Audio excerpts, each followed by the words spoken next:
साडी नेसून मिरवून मटकून आणि भरपूर सारे फोटोज आणि व्हिडिओज काढून आत्ता मी आली आहे किचनमध्ये.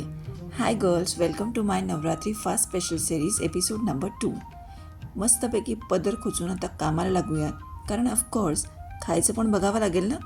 आज मी बनवणार आहे झटपट तयार होणारे उपवास भाजणीचे थालीपीठ. कसे करायचे अगदी सोपे आहेत. त्याच्यासाठी घेतलेली आहे मी तयार उपवास भाजणी. इकडे एक मीडियम साईजचा बटाटा घेतला आहे आणि तो छान आपण खिसून घेणार आहोत. आता बटाटा खिसून झाला आहे आपल्याला जितके थालीपीठ बनवायचे तितकं आपलं तुमच्या अंदाजानुसार तुम्ही याच्यामध्ये पीठ घाला. खूप बेसिक रेसिपी आहे, इझी आहे आणि अगदी लगेच झटपट तयार होतात. आता याच्यामध्ये मी जिरं घातलं आहे, थोडेसे लाल तिखट टाकले, थोडंसं त्याच्यानंतर दही घातले, मीठ घातले आणि 2 चमचे शेंगदाण्याचा कूट घातला आहे. अगदी हाताला काहीही चिकटत नाही. हे असं छान प्रकारे आपलं हे पीठ इथे मळून तयार झालं आहे. आता याचे छोटे छोटे गोळे तयार करायचे.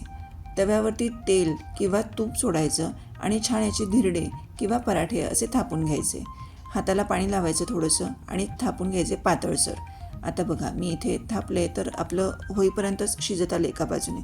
असे छोटे छोटे होल पाडायचे मध्ये आणि त्याच्यावरती तेल किंवा तूप टाकून बाजू पलटून घ्यायची. हे हातालाही चिकटत नाही आणि तव्याला तर बिलकुलच चिकटत नाही.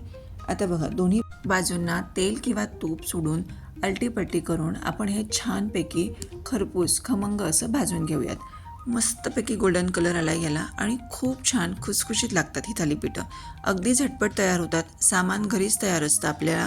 आणि बघा छानपैकी माझं थालीपीठ तयार झालं आहे. आता हे खायचं कशासोबत?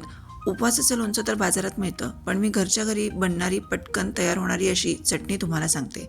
सो शेंगदाण्याचा कूट घ्यायचा, त्याच्यावरती थोडंसं दही टाकायचं, तिखट टाकायचं, मीठ टाकायचं, थोडीशी साखर टाकायची आणि तेल कडकडीत करून त्याच्यामध्ये जिरं घालायचं.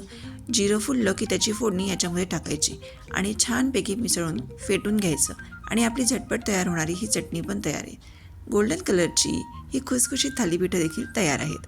आता तुम्ही याला छानपैकी घरच्या ताज्या लोण्यासोबत देखील सर्व करू शकता. सो प्लेटिंगसाठी मी इकडे थालीपीठ घेतलं आहे, त्याच्यासोबत माझी दह्याची चटणी घेतली आहे, थोडेसे बनाना चिप्स घेतले आहेत आणि सोबत ताक घरचं तयार केलेलं.